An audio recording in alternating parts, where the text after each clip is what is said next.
Before we jump into today's episode, I just want to share a little bit of information.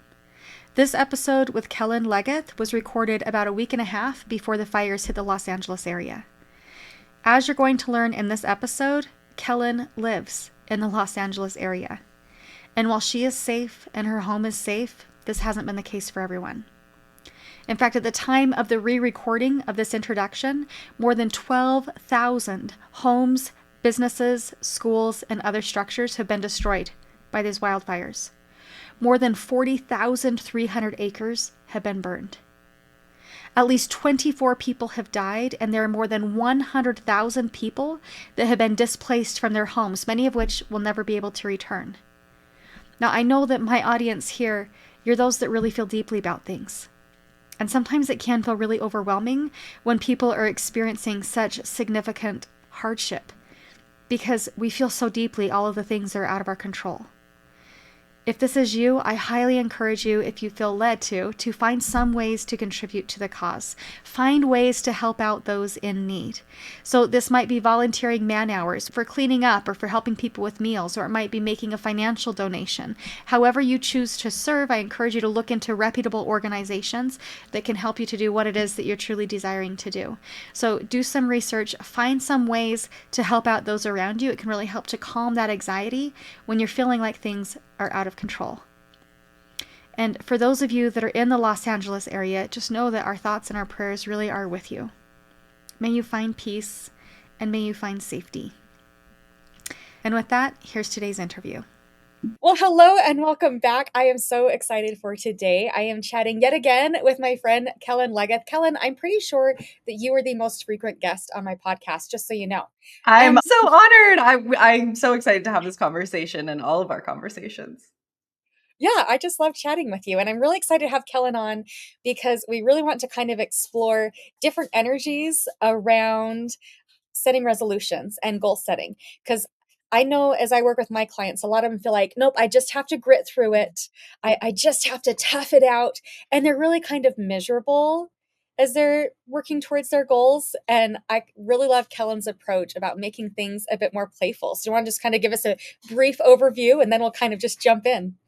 Yeah, I had my own sort of aha moment this year as I was thinking about resolutions. And, I think this has been coming up more and more on social media and people saying, like, hey, this is not the time to set like hard goals and start the year off strong and all these things. And so I was reflecting for myself. I'm like, I'm not setting resolutions, but, obviously being a coach and I do a lot of vision work and I'm really intentional about my days and my life and what I want it to look like. So I was like, how do I make this work for me?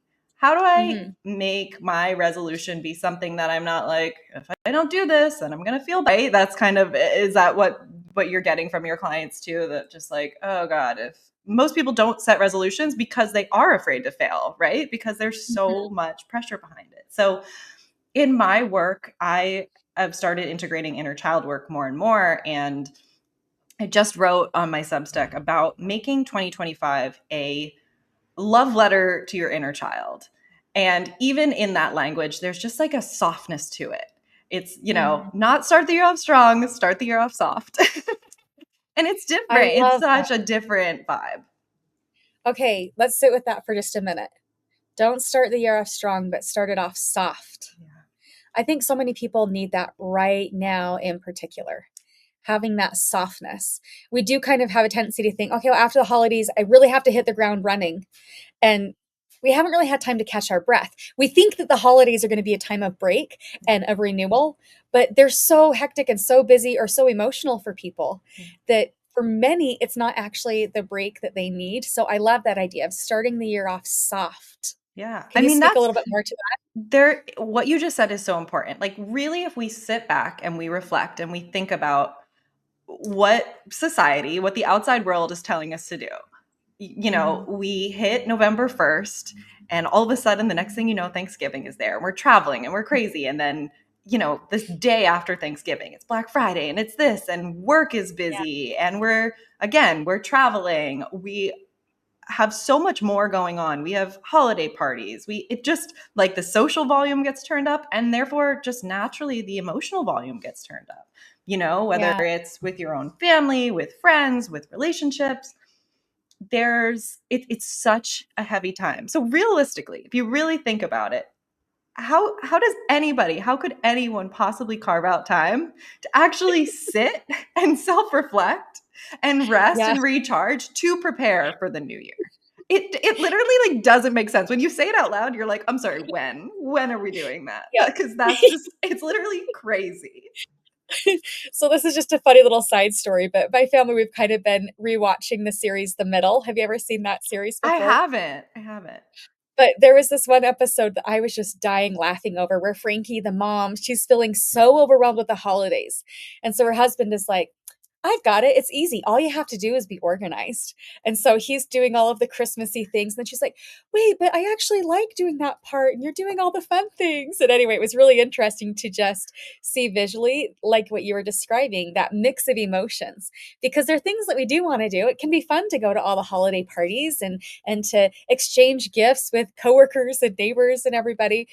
And at the same time, there's also that little bit of drain.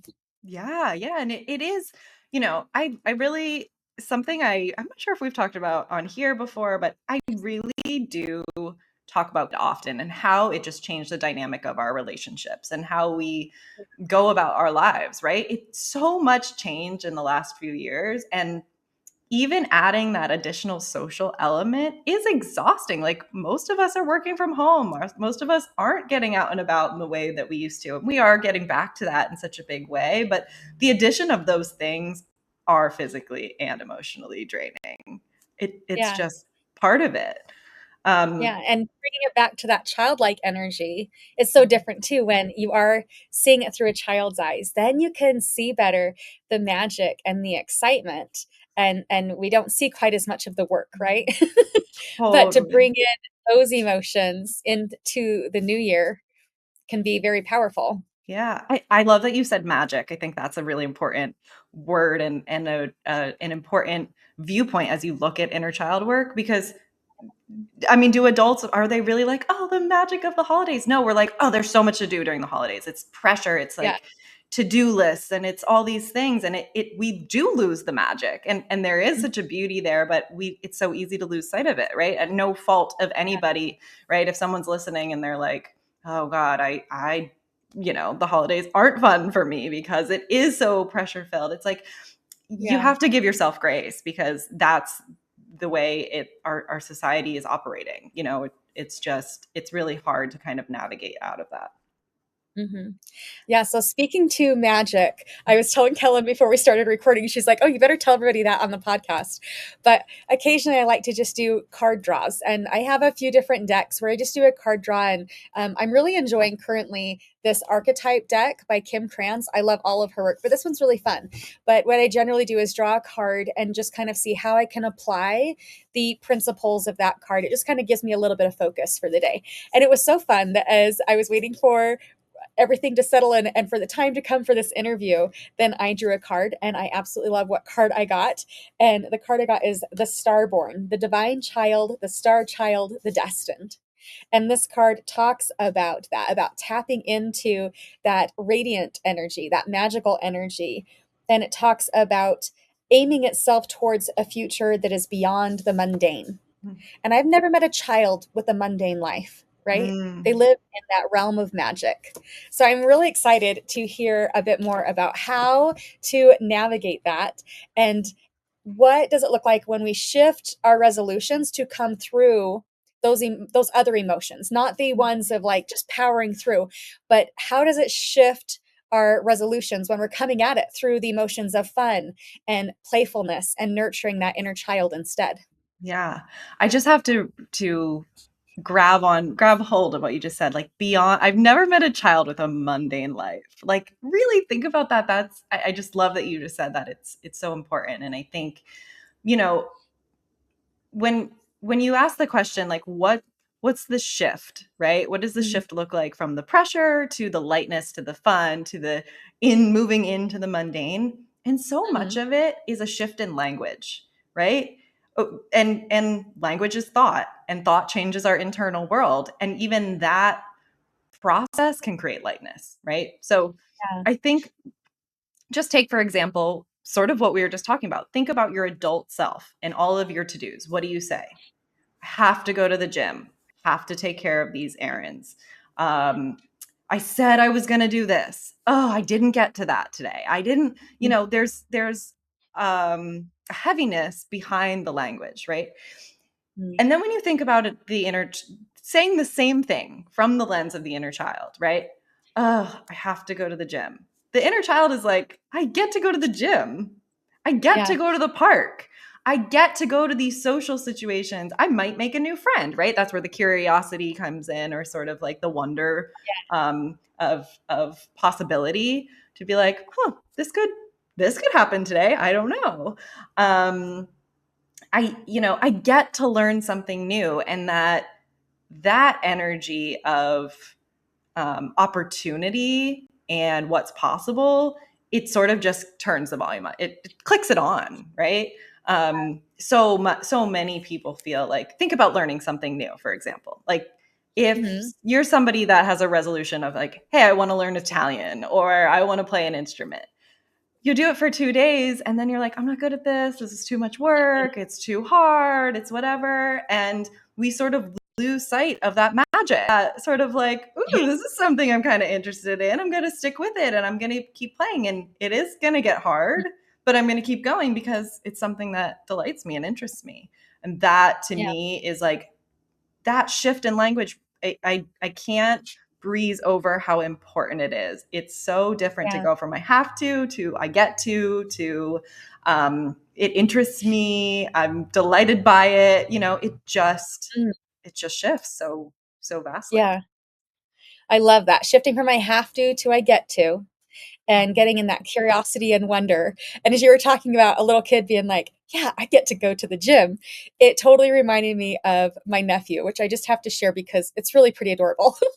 Hopefully he's not gonna be too embarrassed. He doesn't listen, it'll be fine. But he's 14 years old and he has just discovered how amazing his body is. Like the testosterone's starting to kick in. He's getting muscles and he like hardly has to work out before he sees the benefit. And he's so excited to see how amazing his body is. And it is downright comical to see him engaging with my kids because, we'll be just eating, hanging out, for Thanksgiving. And he's like, well, gotta go work out now. And he goes down to the basement and starts pumping iron and comes up feeling a bit bigger and more proud. And it's kind of comical to watch, but at the same time, how fun and how inspiring to see someone experiencing that magic and that awe around what their body is capable of. How cool is that? Oh my God. I love this. This is such a perfect example, right? Like, he's getting to like honor something and then also gets right away to experience that feel good emotion of like, hey, this is feeling good. This is feeling in alignment. This is feeling, self-serving in a not selfish way, right? But it's like, hey, this feels good.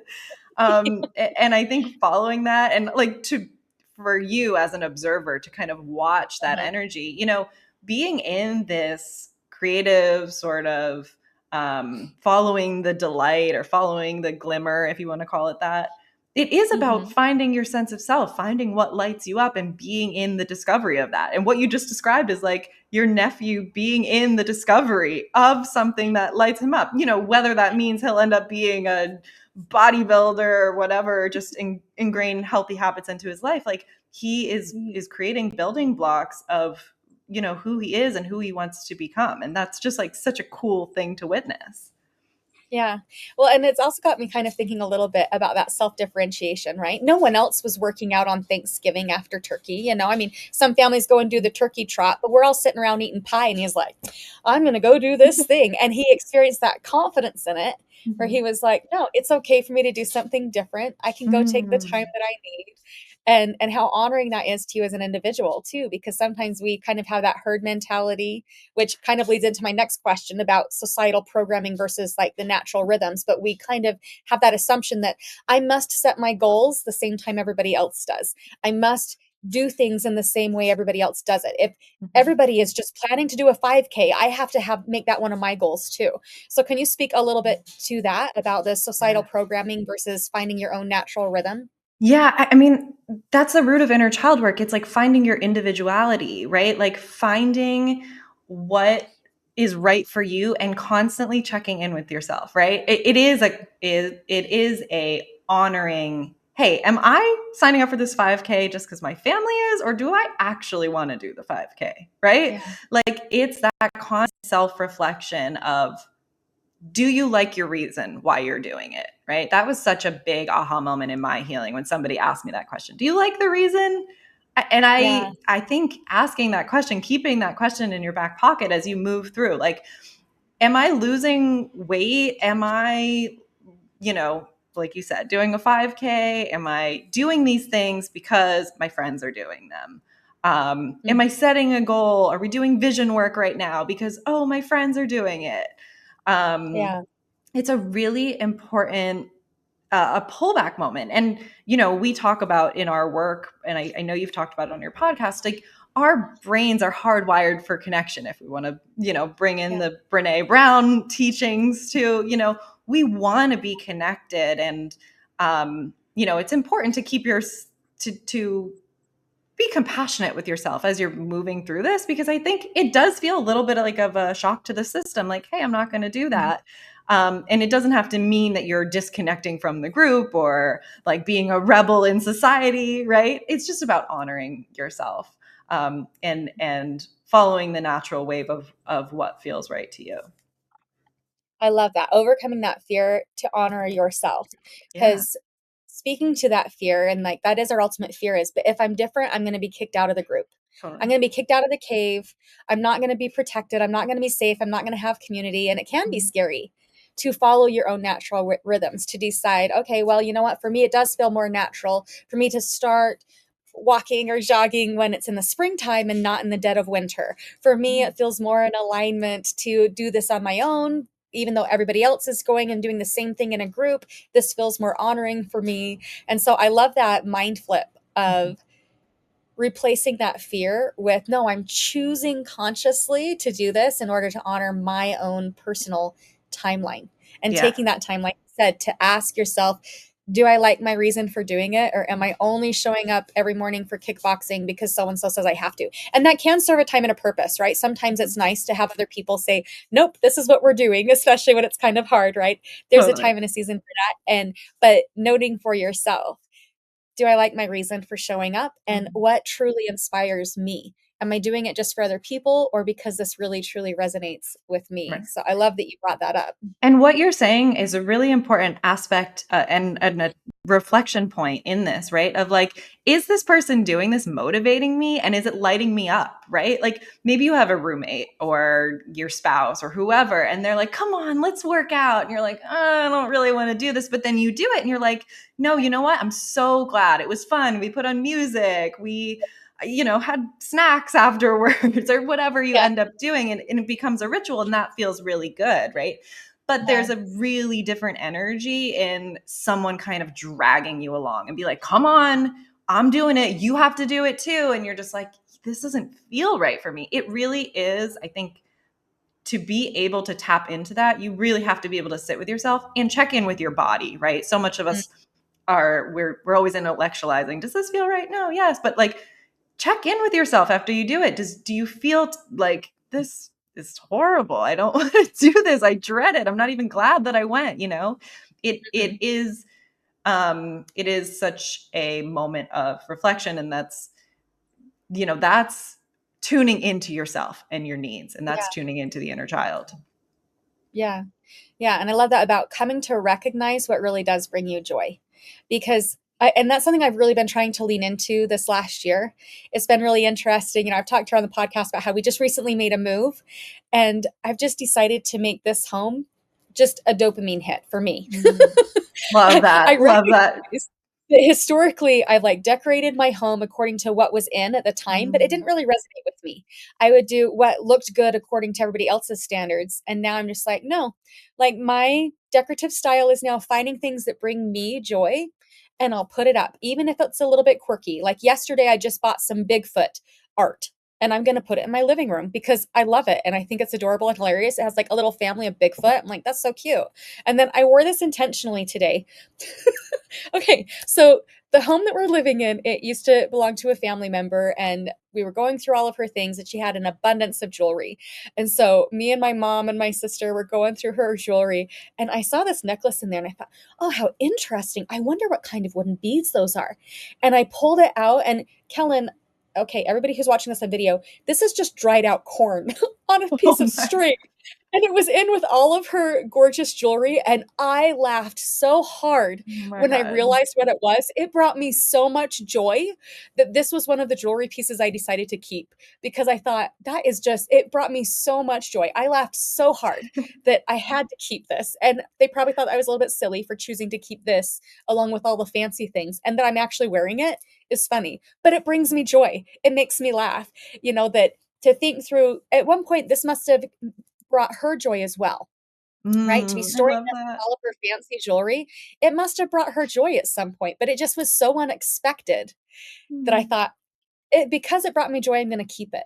But to be intentional about seeking those things out, not what everybody else thinks should bring you joy. No, this thing will make you happy, but leaning into what's going to bring me joy, and am I brave enough to pull it out and to reserve that for myself? Ooh, am I brave enough? That is like inner child, like sweet, sweet inner child language. Am I brave enough? It is, I know we kind of glossed over this a little bit, but it's like, it is scary. It is. And you had such a beautiful way of describing the experience you had with this and finding this necklace, and also the acknowledgement of like, hey, people might think this is weird, but I love it. And that really matters to me. And there's like such a distinct switch in there, and there's like a grounded self to be like, hey, I like this. I don't care if it's weird. It brought me joy. It brings me memories. I've been able to tell the story, which has brought even more joy, creating a ripple effect. Like, there's Mhm. something really special about that. And as you're talking about decorating your home, right? Like, people might see it and be like, that's not for me. And, Mhm. that's too loud or that's too bright or whatever. I sort of had a similar experience with fashion, with how I dressed, and Mhm. being like, yeah, I don't need to, I don't want to look like I just walked in and out of Zara just like everybody else. I want to find unique pieces. I want to dress a little quirky. I want to, whatever it is. And there's something about just like honoring what delights you. That to me is like following the inner child. Yeah, well, and that has me thinking a little bit more about finding that natural flow for you. I Mhm. think that it is completely natural and part of human development. When we're young, we don't care what other people think. We only do what we like, right? Like I just had a Facebook memory pop up where I was taking my kids out in public, and one of them had 5 ponytails and the other one was wearing like 17 scarves or something crazy, and we were going out in public, and I was like, you know what? It's not worth the fight. This is great. This is Do it. fine. And then as you get older, right? So when you're little, you just don't care. You just do what makes you happy. We're so good at it. And then Mhm. the world tells us, especially in middle school, no, you must fit into this box. Yeah, exactly. And then from then on, it seems like we're trying to redefine self. We're trying to find that Mhm. joy. Yeah. And I think as people get to that middle age, that's essentially what we're all trying to do, is get back to that spark, Yeah. to remember who we once were, and to be, yeah, willing to bring that back into our conscious reality. Yeah, that's exactly what you're describing is really how I visualize it, right? Like, even if we want to go back to birth, like we come onto this planet and we're like these unique, special, perfect beings. And then we go Mhm. through life, right? And we start to move away from ourselves. I always kind of see it as this like moving away. And Mhm. um we move away, and we integrate shadow, and there's shame, and just middle school to me is the Yeah. defining point. When I think back on my life, when I've talked to other clients too, there's this really distinct thing where we go, oh my gosh, I need to be like everybody else. That feels safe, that feels comfortable. If I'm really different, then I'm weird, or if I express myself, then I'm too much, and we just try to be like everyone else. And then Yeah. some of us go through high school, and then we get to college. And then when we get to college, or, at that life stage, if you didn't go to college, you sort of start to peel back again, right? And you start to go back to yourself. And I think that's sort of then the journey, like the journey back is that discovery, being in that discovery. Actually, what is really true to me? actually, what Yeah. are the things that I'm interested in? And am I okay with other people not liking it or it not being the cool thing or the trendy thing? Like, hey, I'm just not into that. But here's the thing I am really interested in.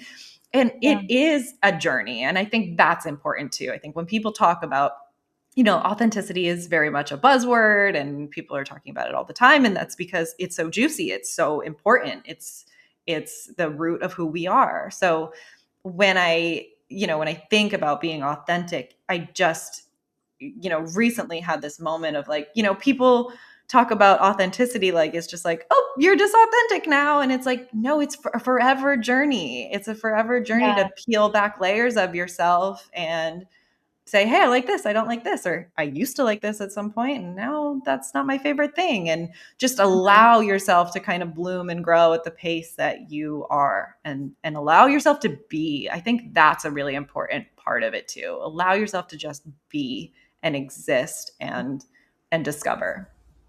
Yeah. Well, what was interesting is you brought up the word shame. Mhm. I got thinking it's really important to recognize what brings you joy Mhm. and being brave enough to embrace it and embody it. But Yeah. it's equally as important to recognize what's bringing me shame and to consciously release Mhm. that I'm using that as my gut check. Does this bring me shame or does this bring me joy? Even if it's something as simple as decorating your home. Yeah. Does it bring you shame to decorate it in a way that's pleasing to everybody else? Like, just kind of notice that. And then what Yeah. could you do to shift it into joy? But using those two emotions as information to see where you are in alignment. Yeah. And I think there's also an important aspect here where we move towards what we think that we want, right? And we don't realize, I think a lot of people don't realize how much the external world is affecting us. Yeah. And we might follow a path and then get to the end and be like, this isn't me. And then the shame comes, right? Like you kind of think, hey, I am being authentic. And then you're like, oh, this is wrong. This is not me at Yeah. all. Right. And then I think that could bud a deep rooted shame of like, oh my God, now I moved so far from myself. But I think that's why grace and compassion in this journey of inner child work and setting resolutions and moving towards yourself, those Mhm. are the two most important emotions, because you cannot blame a child for not knowing what they didn't know, right? You Yeah. can't you can't blame a child and say, how did you not know that? How could you not have seen that? Why didn't you do better? Why didn't you know better? That is just, even in that language and judgment of self, is just so crippling. It's so Mhm. hard to move past that. So just to be like, hey, this was a learning. Think of how we would speak to ourselves if we were talking to ourselves from that lens of the inner child. To be like, hey, Mhm. you tried something, and that's what we're Yeah. doing on this crazy spinning rock. We're trying to figure it out, and there's no shame in that. There's no shame in going down in the wrong path. Every direction that you go in, every path that you take just does get you back to yourself, and sometimes that is about going the wrong way. Yeah, so true. And sometimes recognizing that, okay, well, that road was a dead end, it will help us to get to where it is we want to go even faster, right? Yeah. And Mhm. I think you're right. We do guilt and shame ourselves. But really, if you were trying to drive somewhere new and you took a wrong turn, you wouldn't just sit in that dead end and go, well, I guess this is who I am now. I'm just here stuck in this dead end. You say, Yeah. oh, well, that was a dead end. What can I try now? Okay. I'm still learning my path to get to where it is that I want to go, and that it's okay. We don't have to use shame as our motivator.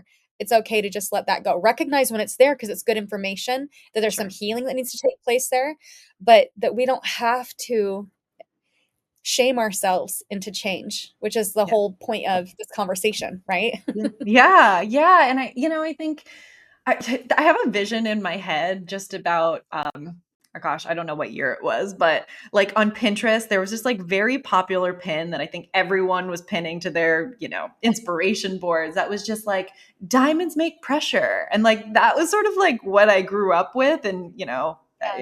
in the late, I guess, early 2000s. And I'm like, Mhm. that is such a fallacy. like we do not, you need to use like pressure as a good way to evolve. So many of us are so hard. There is not a person that I know that isn't hard on themselves. Yeah. We're harder than ourselves than we are and anybody else in our social circles. So to be like, oh, pressure, just add more pressure and you'll get there. It's like, to me, that is just like, whoa, we veered off track here. This is like, have you considered, loving yourself to change into change? Because Yeah. hating yourself or judging yourself or pressuring in yourself, it's like, that feels bad. I can even feel my body kind of contracting when I think about it, like pressure. It's like Mm-hmm. someone breathing down your neck, being like, do it, we'll do it, just do it right now. It's like, I don't like that feeling. Maybe some Yeah. people, sure, I'm sure there are people on the planet that do thrive under that.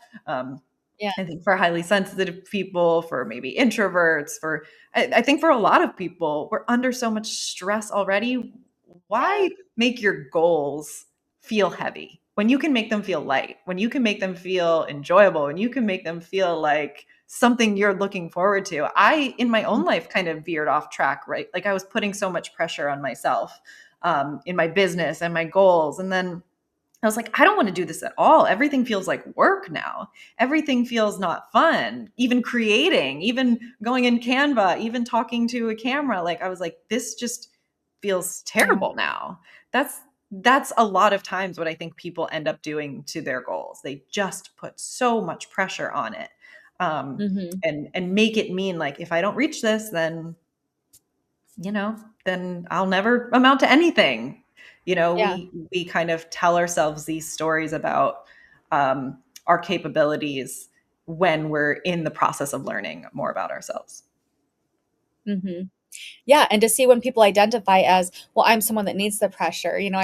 I've talked with a lot of people where they'll straight up tell me, "No, I procrastinate because I do better under pressure." Mm, And I'm like, "Hey, if you created a product that amazing when you were so pressed for time, how much more amazing could it be if you just planned a mm, little bit more ahead? Even if you're planning like 30 minutes a day to work on this project for 2 right. weeks instead of cramming it all into one day, like just get curious about it. Try it on. Like speaking about child energy, try it on like you're playing dress up.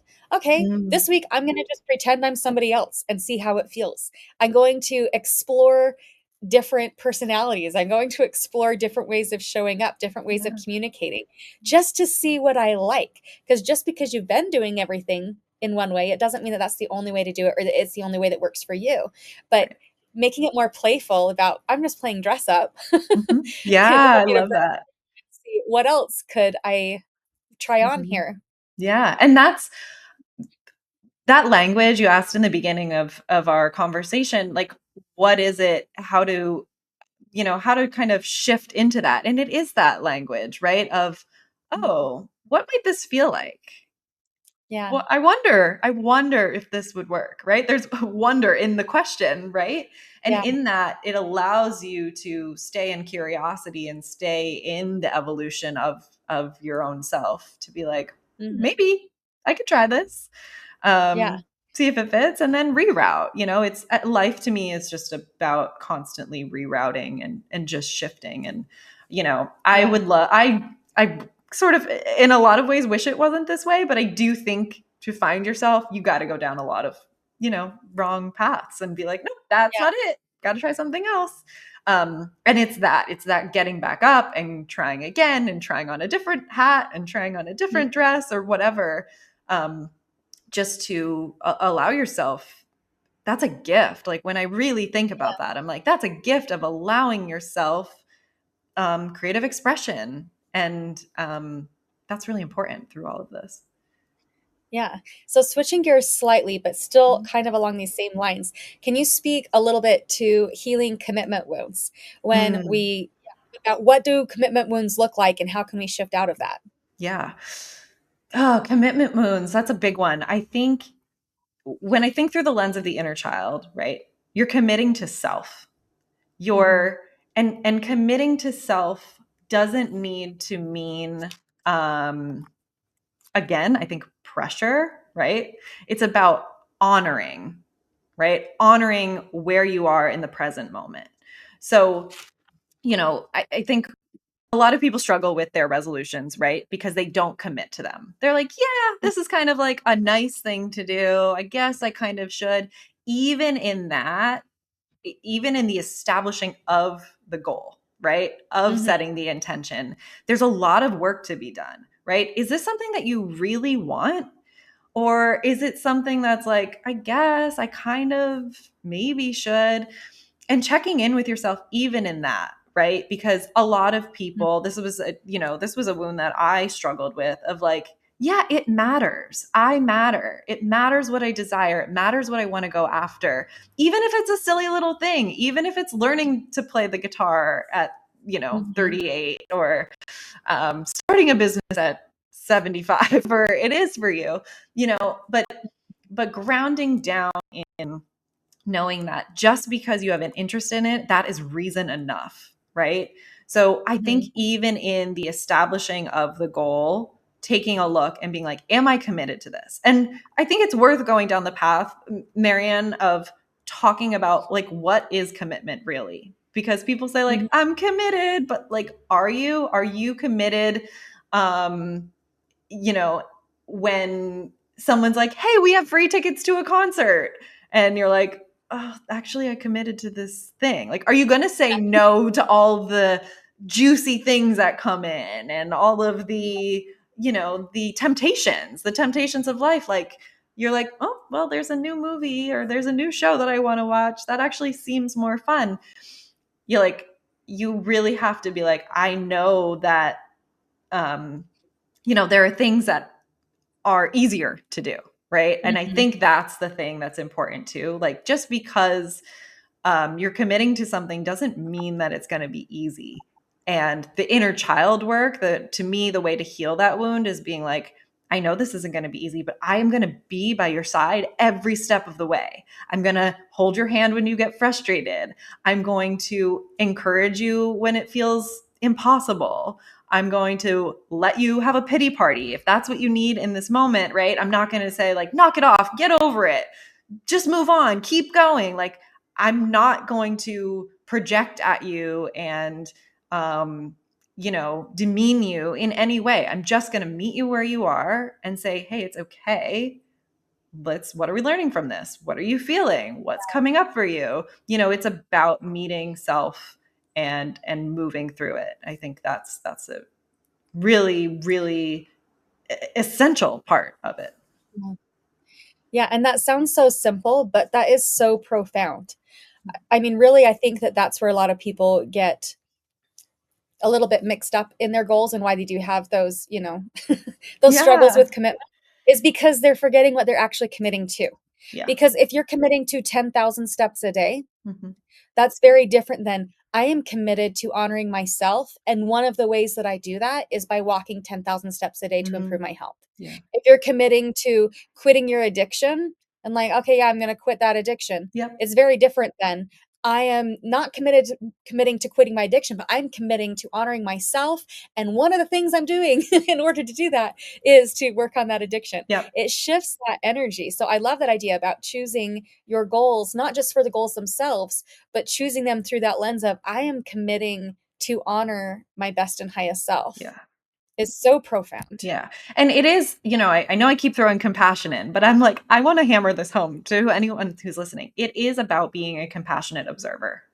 Like, your job is to, we say this in our, in coaching, like, your job is to babysit your brain. Your job is to babysit your own self and say, hey, I'm watching you. What's coming up for you? And there's so much energy, positive energy in that. And I think, again, if we're talking about society and the pressure that ends up coming up, I think a lot of times people feel like being compassionate means you're going to let yourself off the hook. In the way that you're like, hey, I want to walk 10,000 steps. And it's like, oh, okay, well, you don't have to. It's all right. Just don't do it if you don't want to. And that's not the energy of it, right? That's not what it's about. It's about, okay, wait, what do you mean? Why don't you want to today? Oh, I feel tired. Oh, okay. Well, let's explore that. Let's dig into that a little deeper. Is there a mindset shift that can kind of come in and be like, well, this is only going to take 10 minutes. And when you say, hey, this is going to take 10 minutes, you're like, oh, I can do anything for 10 minutes. And then all of a sudden you're ready and you're going to show up. Right. I think a lot of people tend to like, I'm not going to be nice to myself because then I'm really not going to get anything done, or I'm really not going to show up the way I want to, and I'm really not going to meet my goals. And that really hasn't been the case. I hardly ever see that be the actual case, right? Yeah. And that kind of begs the question to really get curious with yourself when you are thinking, okay, well, I'm being self-compassionate. What does it really mean to be self-compassionate? What does it really mean to be nice to yourself?